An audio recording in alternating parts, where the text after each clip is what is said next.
നമസ്കാരം. എല്ലാവർക്കും ലക്ഷ്മീസ് കുക്കിംഗ് സ്റ്റോറീസിൻ്റെ പുതിയൊരു എപ്പിസോഡിലേക്ക് ഹാർദവമായ സ്വാഗതം. ഇന്ന് ഞാനിവിടെ ഒരു ഫിഷ് കറിയാണ് തയ്യാറാക്കാൻ പോകുന്നത്. Malabar fish curry. നല്ലൊരു രുചികരമായ ഫിഷ് കറിയുടെ റെസിപ്പിയാണ്. അപ്പോൾ അതെങ്ങനെയാണ് പ്രിപ്പയർ ചെയ്യുന്നത് നമുക്കൊന്ന് നോക്കാം.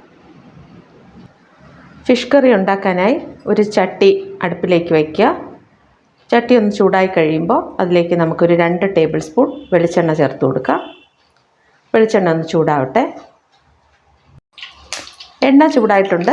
നമുക്കതിലേക്ക് ഒരു 4 മുതൽ 5 വരെ വെളുത്തുള്ളി ഇങ്ങനെ നീളത്തിലരിഞ്ഞത് ചേർത്ത് കൊടുക്കാം.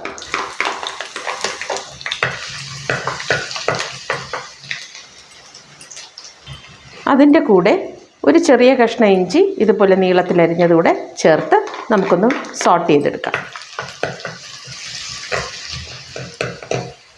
വെളുത്തുള്ളി ഇഞ്ചിയും വഴറ്റി കഴിയുമ്പോൾ അതിലേക്ക് നമുക്ക് ഒരു 1/2 കപ്പ് ചെറിയ ഉള്ളി ഇങ്ങനെ നീളത്തിലരിഞ്ഞത് ചേർത്ത് നല്ലപോലെ വഴറ്റിയെടുക്കാം.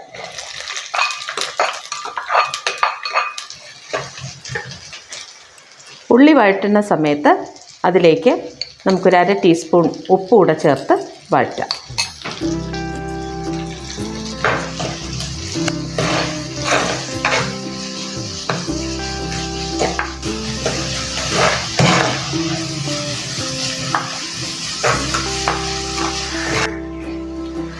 ഉള്ളി ആവശ്യത്തിന് വഴണ്ട് കഴിയുമ്പോൾ ഒരു ചെറിയ ടൊമാറ്റോ ഇതുപോലെ അരിഞ്ഞത് ഇതിലേക്ക് ചേർത്ത് നമുക്ക് നല്ലപോലെ വഴറ്റിയെടുക്കാം.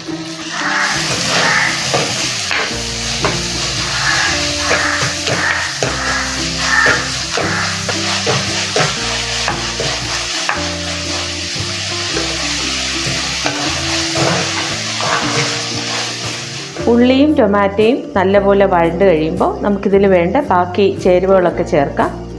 ഒരു 1/4 ടീസ്പൂൺ മഞ്ഞൾപ്പൊടി, 2 മുതൽ 3 ടേബിൾ സ്പൂൺ വരെ Kashmiri chilli powder. Normal chilli powder ആണെങ്കിൽ നമ്മൾ 1.5 ടീസ്പൂൺ ചേർത്താൽ മതിയാകും. ഇതിപ്പോൾ 1/2 കിലോ മീനിനാണ് ഞാൻ ഈ 3 ടേബിൾ സ്പൂൺ ചില്ലി പൗഡർ എടുത്തിട്ടുള്ളത്. ഈ ഒരു ടൈമിൽ നമ്മൾ ഫ്ലെയിം വളരെ ലോയിൽ വെച്ച് വേണം മസാല ഇങ്ങനെ വഴറ്റിയെടുക്കാനായിട്ട്, അല്ലെങ്കിൽ മുളകൊക്കെ ബേണായി പോകും, മുളക് പൊടി. അപ്പോൾ അത് പ്രത്യേകം നമ്മൾ ശ്രദ്ധിക്കണം. ഇനി ഞാനിവിടെ ഒരു 1/4 കപ്പ്, അതായത് ഒരു ചെറിയ നാരങ്ങയുടെ വലിപ്പത്തിലുള്ള പുളി 1/4 കപ്പ് വെള്ളത്തിൽ പിഴിഞ്ഞെടുത്തതാണ്. അത് ഇതിലേക്ക് ചേർക്കാം.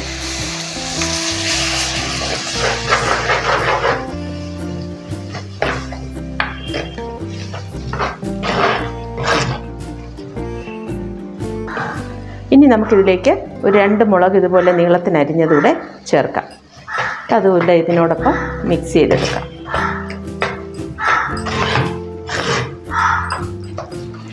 ഇനി ഇതിലേക്ക് ആവശ്യത്തിനുള്ള വെള്ളം ചേർത്ത് കൊടുക്കാം.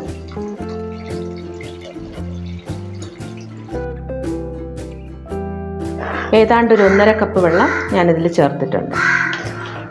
ഇനി നമുക്ക് ഹൈ ഫ്ലെയിമിൽ വെച്ച് ഈ വെള്ളം ഇതൊന്ന് തിളച്ച് വരാനായിട്ട് നമുക്ക് വെയിറ്റ് ചെയ്യാം. ഇതിൻ്റെ കൂട്ട് തിളച്ച് വന്നിട്ടുണ്ട്. നമുക്കിനി ഇതിലേക്ക് മീൻ ചേർത്ത് കൊടുക്കാം. ഞാനിവിടെ 1/2 കിലോ നെമ്മീനാണ് കറി കട്ട് ചെയ്ത് എടുത്തിട്ടുള്ളത്. ഞാനിതിലേക്ക് ചേർക്കുവാണ്.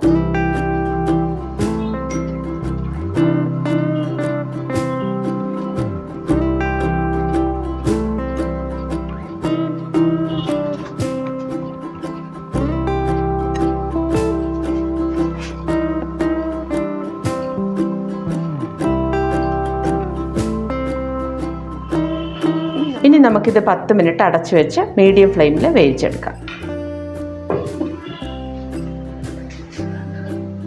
ഏതാണ്ട് 10 മിനിറ്റോളം ആയിട്ടുണ്ട്. നമുക്ക് കറി പാകത്തിന് വറ്റി വന്നോ നോക്കാം. നമുക്കിതിങ്ങനെ ഒന്ന് ചുറ്റിച്ചു കൊടുക്കാം. പാകത്തിന് വറ്റി വന്നിട്ടുണ്ട്.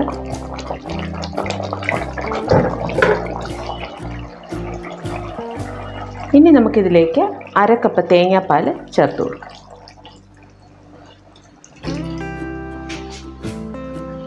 ഇനി തവി വെച്ച് ഇളക്കാൻ പാടില്ല, മീൻ കഷ്ണം ഉടഞ്ഞു പോവും.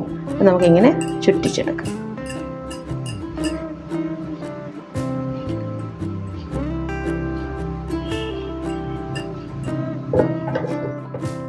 തേങ്ങാപ്പാൽ ഒഴിച്ചു കഴിഞ്ഞാൽ ജസ്റ്റ് ഒന്ന് തിളച്ചാൽ മതി.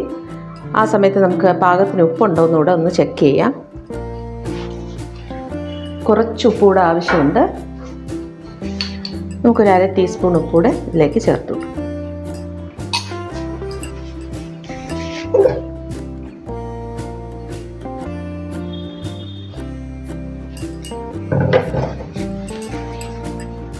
തേങ്ങാപ്പാൽ ഒഴിച്ചതിന് ശേഷം നമ്മൾ ഒരുപാട് ഇത് തിളയ്ക്കാൻ പാടില്ല. ജസ്റ്റ് ഇതാന്ന് തിളച്ചിട്ടുണ്ട്. നമുക്ക് ഫ്ലെയിം ഓഫ് ചെയ്യാം. ഇനി ഇതിൽ നമുക്കൊന്ന് കടുക് താളിച്ചൊഴിക്കണം. അതും കൂടെ ആകുമ്പോൾ മീൻ കറി റെഡിയാവും. ചെറിയൊരു ഫ്രൈയിങ് പാനിൽ ഒരു 2 ടീസ്പൂൺ വെളിച്ചെണ്ണ ഒഴിച്ചു കൊടുക്കാം. എണ്ണ ഒന്ന് ചൂടാവട്ടെ. എണ്ണ ചൂടായിട്ടുണ്ട്. നമുക്കതിലേക്കൊരു 1/4 ടീസ്പൂൺ ഉലുവ ചേർത്ത് കൊടുക്കാം. അതിൻ്റെ കൂടെ ഒരു 1/4 ടീസ്പൂൺ തന്നെ കടുകും കൂടെ ചേർക്കാം.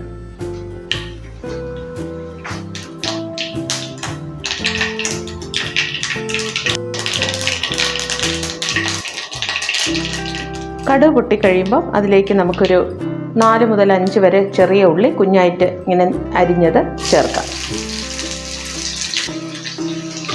അതൊന്ന് നല്ലപോലെ വഴറ്റിയെടുക്കാം. ഉള്ളി നല്ലപോലെ വഴണ്ടിട്ടുണ്ട്. ആ ടൈമിൽ നമുക്ക് ആവശ്യത്തിന് കറിവേപ്പിലയും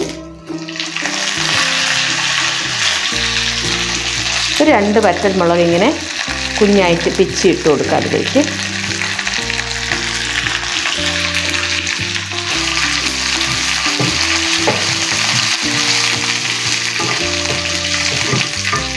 ഇനി നമുക്ക് ഫ്ലെയിം ഓഫ് ചെയ്യാം. എന്നിട്ടിത് നമുക്ക് മീൻ കറിയിലേക്ക് ഒഴിച്ചു കൊടുക്കാം.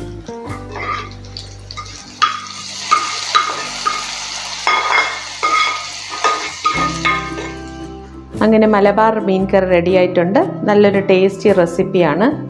നമുക്ക് ചോറിൻ്റെ കൂടെ മാത്രമല്ല, ഇത് ചപ്പാത്തിയുടെയും ദോശയുടെ കൂടെയൊക്കെ നല്ലൊരു കോമ്പിനേഷനാണ്. നിങ്ങൾ ട്രൈ ചെയ്ത് നോക്കുമ്പോൾ നിങ്ങൾക്ക് മനസ്സിലാവും.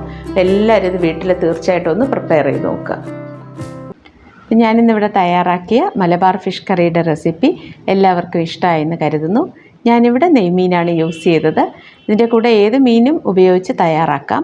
പക്ഷേ കുറച്ച് ഫ്ലഷി ആയിട്ടുള്ള ഫിഷ് ആകുമ്പോൾ കുറച്ച് ടേസ്റ്റ് കൂടുതലായിരിക്കും. അപ്പോൾ എല്ലാവരും ഈ പ്രിപ്പറേഷൻ മെത്തേഡിലൊന്ന് ട്രൈ ചെയ്ത് നോക്കുക. അതിനുശേഷം ഇതിനെക്കുറിച്ചുള്ള അഭിപ്രായം കമൻറ്റ് ബോക്സിൽ രേഖപ്പെടുത്താൻ മറക്കരുത്. എൻ്റെ ചാനൽ ആദ്യമായി കാണുന്നവർ ചാനൽ സബ്സ്ക്രൈബ് ചെയ്യുക. ഈ വീഡിയോ ലൈക്ക് ഷെയറും ചെയ്യുക. അപ്പോൾ പുതിയ പുതിയ കുക്കിംഗ് വീഡിയോസുമായി വരുന്നത് വരെ എല്ലാവർക്കും നല്ലൊരു ദിവസം ആശംസിക്കുന്നു. Take care. ബൈ.